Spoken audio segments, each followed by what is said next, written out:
बिस्मिल्लाहिर्रहमानिर्रहीम। अस्सलाम वालेकुम। क्रॉस टॉक के साथ मैं हूं जिजान डार। आज हम अपने इस प्रोग्राम में 3 इशू पर बात करेंगे। सबसे पहले पाकिस्तान मुस्लिम नून में किसने बगावत शुरू की। फिर उसके बाद क्या पाकिस्तान मुस्लिम नून पंजाब में अपनी हुकूमत बनाने के लिए नंबर्स पूरे कर चुकी है।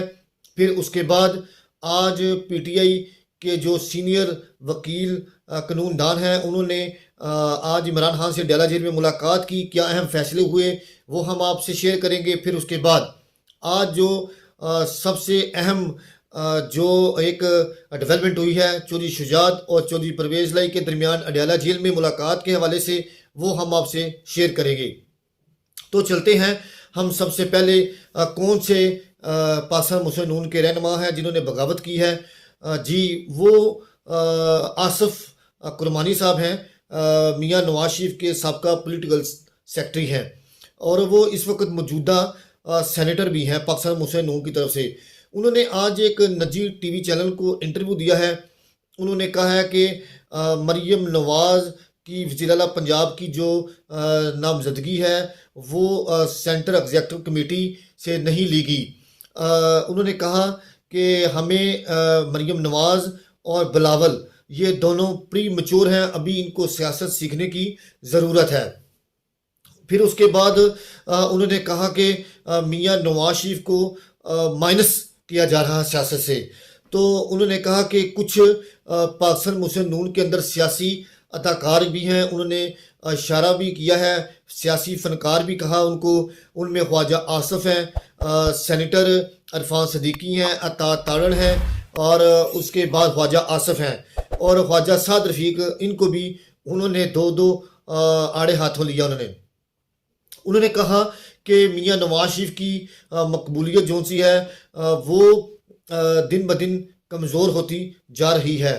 तो उन्होंने ये बात तो कही, लेकिन अब देखते हैं कि पाकिस्तान मुस्लिम नून इसके ऊपर क्या एक्शन लेती है। क्या उनको शो का नोटिस जारी करती है या उनसे बुलाकर उनको सवाल जवाब करेगी। फिर उसके बाद आज पाकिस्तान मुस्लिम नून ने अपना जो पंजाब का टारगेट था वो पूरा करने का जो सा है दावा किया है। उन्होंने कहा है कि हम पंजाब में अपने नंबर्स गेम पूरे कर चुके हैं। उन्होंने कहा कि 16 आज़ाद अरकान की अक्सरियत के बाद जनरल नशिस्त जो सी हैं उनकी तादाद 153 हो गई है। उन्होंने कहा अगर खवातीन और अक़लियतों की 33 मखसूस सीटें जो सी हैं मिलने के बाद हमारी तादाद 190 हो जाएगी, जबकि कायदे वान के लिए इंतखाब के लिए 186 अरकान की सादा अक्सरियत भी उनको दरकार है। तो अब देखना ये है पाकिस्तान मुस्लिम नून जो सी है वो तो पंजाब में हुकूमत बनाने में कामयाब तो नज़र आ रही है, लेकिन बज़ाहिर पीटीआई जो सी है उन्होंने भी कुछ पैंतरे खेलना शुरू कर दिए हैं। उन्होंने भी पंजाब के अंदर अपना वज़ीर आला जो सा है वो नामजद कर दिया है मियां मोहम्मद असलम साहब को। तो अब देखना है, मुकाबला काफ़ी कांटेदार होगा, लेकिन पाकिस्तान मुस्लिम नून जो सी है वो बासानी से जीत जाएगी। मरीम नवाज जो सी हैं वो वज़ीर आला पंजाब बनते हुए नज़र आ रही हैं। फिर उसके बाद आज हमें हमारी तला के मुताबिक जाती उमरा में एक सेंट्रल एग्जेक्टिव कमेटी का इजलास भी जारी है। उसमें मियां नवाज शरीफ उस की सदारत कर रहे हैं। उसमें अहम फैसले भी किए जा रहे हैं वफाक के हवाले से, हुकूमत साजी के हवाले से कि क्या करना है। लेकिन शहबाज शरीफ ने अभी तक की इतला के मुताबिक मियां नवाज शरीफ को कहा है कि पंजाब के अंदर हम इत्तेहादियों के साथ मिलकर हुकूमत बना लेंगे। लेकिन जो पीटीआई है उन्होंने भी अपना कैंडिडेट नामजद कर दिया है वज़ीर आज़म के लिए। उमर अयूब जो से हैं वो उनके वज़ीर आज़म के कैंडिडेट होंगे। तो जैसा कि ये तो बात रही एक तरफ, अब दूसरी तरफ चलते हैं। जो सबसे अहम बात है, पीटीआई ने जमात इस्लामी का साथ छोड़कर JUI फे मौलाना फजल रहमान ग्रुप से इत्तेहाद करना शुरू कर दिया है। आज उनके दरमियान मुलाकात भी जारी है। 5 रुकनी पीटीआई का जो वफद है वो मौलाना फजल रहमान के घर इस्लामाबाद में मुलाकात भी कर रहा है। लेकिन हमारी इत्तला के मुताबिक सिर्फ पीटीआई और जो मौलाना फजल रहमान ग्रुप है वो पेशावर केपीके के लिए जो सी है वो सिर्फ फार्मूला तय करेंगे। अब जो सा है पीटीआई जो सा है वो दिन ब दिन ये गेम खेल रही है कि पीटीआई जो सी है वो पीपल पार्टी को साथ मिलाकर कुछ सीटें लेना चाहती है, लेकिन पीटीआई की तरफ से कोई ऐसा फैसला अभी तक नहीं है कि हम पीटीआई का साथ देंगे।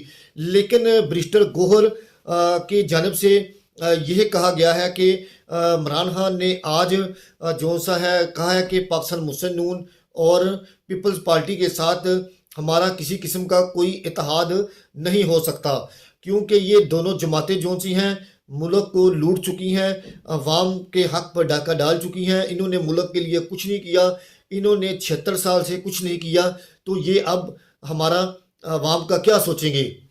उन्होंने कहा आप फ़िलहाल मौलाना फजल रहमान ग्रुप और जमात इस्लामी के साथ रब्ता करें, लेकिन पीपल पार्टी जो सी उसके बारे में अभी किस्म किस्म की कोई तस्दीक नहीं हो सकी, लेकिन बज़ाहिर ख़तरा नज़र आ रहा है।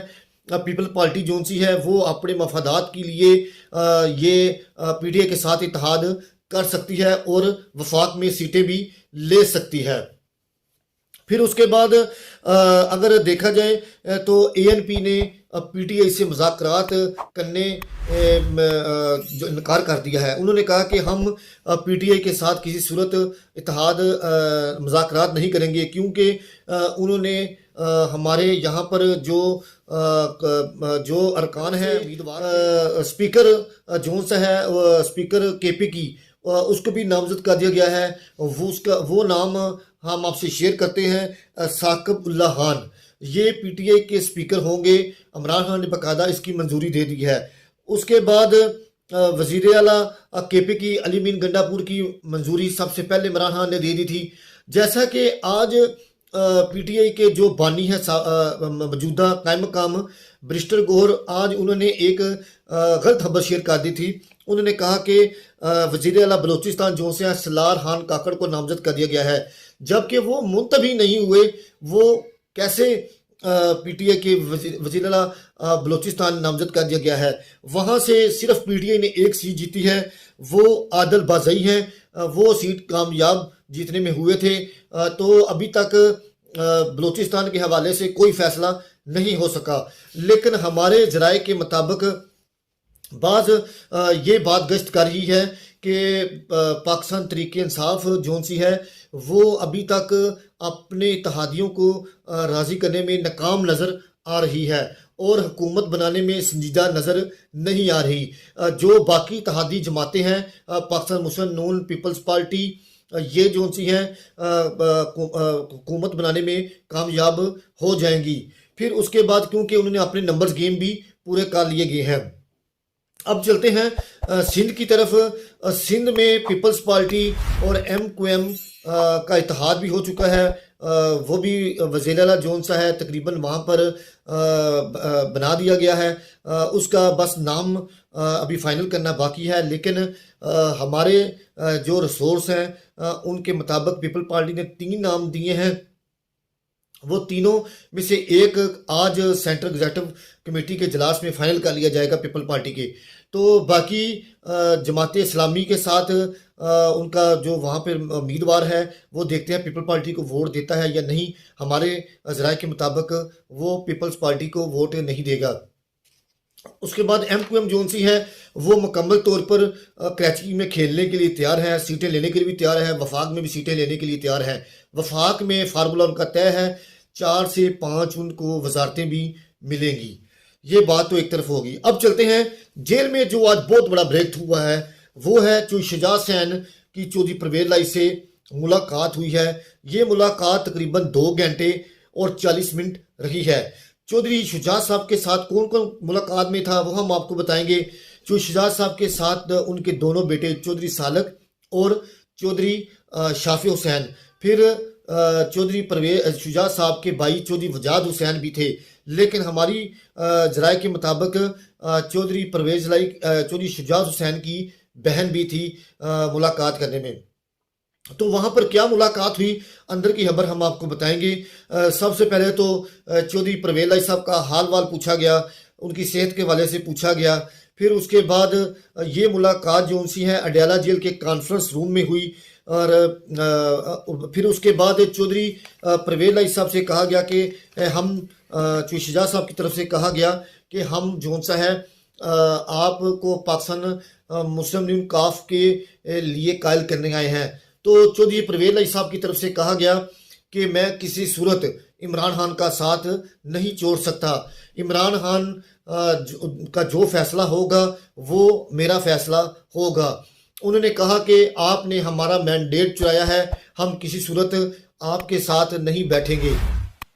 फिर उसके बाद कोई खास पैगाम भी था किसी की तरफ से, वो भी उनको पहुंचा दिया गया है कि आप अपनी फैमिली में इकट्ठे मिल बैठकर एक हो जाएं। लेकिन चौधरी परवेज लाई साहब की तरफ से कोई बात नहीं मानी गई। उन्होंने एक ही बात रखी कि मैं तरीके इंसाफ में हूं और मैं डट कर खड़ा हूं और मैं इमरान खान का साथ दूंगा। उन्होंने अडयाला जेल में जो मुलाकात की जो शुजात साहब के साथ, उन्होंने कहा कि हमारे ख़ानदान के साथ, हमारी फैमिली के साथ जो कुछ हुआ इलेक्शन में, हम उसको कभी नहीं बुलाएंगे और जो हमारे ऊपर मुश्किल गुजरी है इंशाल्लाह वो वक्त बताएगा। लेकिन चौधरी मोनसलाई ने अपनी ट्वीट में कहा कि जो चौधरी शुजात साहब वहाँ मुलाकात करने गए हैं, उनके साथ जो भांजे गए हैं वो वैसे ही साथ चले जाते हैं मुलाकात करने के लिए। अब देखना ये है कि चौधरी शुजात साहब जो उनसे हैं वो कितना चौधरी परवेज लाई को कायल कर सकते हैं कि वो काफ लीग में आ जाए। उन्होंने कहा कि हमारे जो परवेज लाई साहब ने कहा हमारे कारकुन जो कारकुनान हैं पीटीआई के, वो किसी सूरत भी आपको कबूल नहीं करते और ना करेंगे। और हमें जो हमारी इत्तला के मुताबिक उनको ये भी बताया गया है कि गुजरात में हमारे फैमिली ज़राए के ऊपर जो फायरिंग हुई है उसके मतलब भी उनको बताया गया, वो शदीद गुस्से में थे।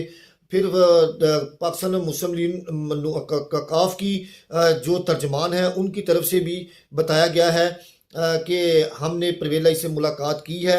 उन्होंने तरदीद की है कि ये मुलाकात जो उनसे होती रहती है। और उन्होंने ये भी कहा कि चौधरी शुजात सैन और परवेज लाई के दरमियान एक प्यार मोहब्बत का बड़ा गहरा रिश्ता है। फिर सारी बात है, ये तो बातें होती रहती हैं, लेकिन हमारी जो तवक्का है, जो हमारी कोशिश होती है कि इन दोनों ख़ानदानों को एक हो जाना चाहिए। लेकिन बज़ाहिर कोई ऐसे असरात नज़र नहीं आते कि ये दोनों इकट्ठे मिल बैठ सकें। बहुत शुक्रिया।